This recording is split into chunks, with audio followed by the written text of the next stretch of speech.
Si t'as du mal à identifier dans quoi tu dépenses ton argent, ben reste avec moi parce qu'aujourd'hui je vais te présenter mes catégories de dépenses du quotidien et ça peut t'aider à définir les tiennes. On commence avec l'enveloppe courses. Pour moi cette catégorie, elle comprend bien sûr tous les achats alimentaires, mais pas que.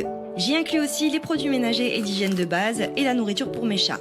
L'idée en gros c'est que je me prenne pas trop la tête pour payer quand je fais mes courses. Ensuite j'ai l'enveloppe tabac qui elle parle d'elle-même puisqu'elle inclut seulement la consommation de tabac du mois. Mon enveloppe shopping, elle est dédiée à l'habillement uniquement. Ce budget, je l'ai défini en début d'année selon mes besoins et je t'invite à aller voir la vidéo que j'ai faite sur le sujet pour en savoir plus.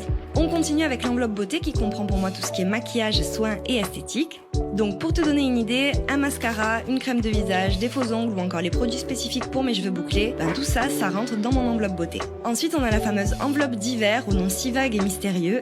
Et pourtant, son contenu est très simple puisque je l'utilise pour toutes les dépenses qui n'ont pas une catégorie définie. Ça peut aller d'un ticket de parking en passant par de la papeterie ou encore un bijou. Le point commun entre toutes ces dépenses, c'est qu'elles ne sont pas assez régulières pour avoir une enveloppe dédiée. On passe à l'enveloppe maison où j'y inclus en gros tous les achats qui me servent pour la maison. Donc ça peut être du petit outillage, des ustensiles de cuisine, de la déco, du petit électroménager, un bouquet de fleurs. La seule chose que ça n'inclut pas, c'est les produits ménagers courants que je fais avec l'enveloppe courses. Mon enveloppe resto, elle me permet d'y mettre mon budget restaurant donc, mais aussi les sorties au sens large du terme. Par exemple, si on est invité chez des amis ou qu'on invite, je piocherai dans cette enveloppe.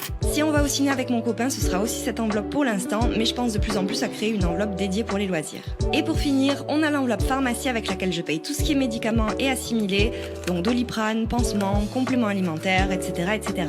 Attention, c'est pas une enveloppe santé qui est une autre enveloppe que j'ai et qui me permet de payer les rendez-vous médicaux et les soins spéciaux. Et voilà pour mes catégories de dépenses du quotidien, j'espère que ça t'aura aidé à y voir un petit peu plus clair sur tes propres dépenses. Je te fais des bisous!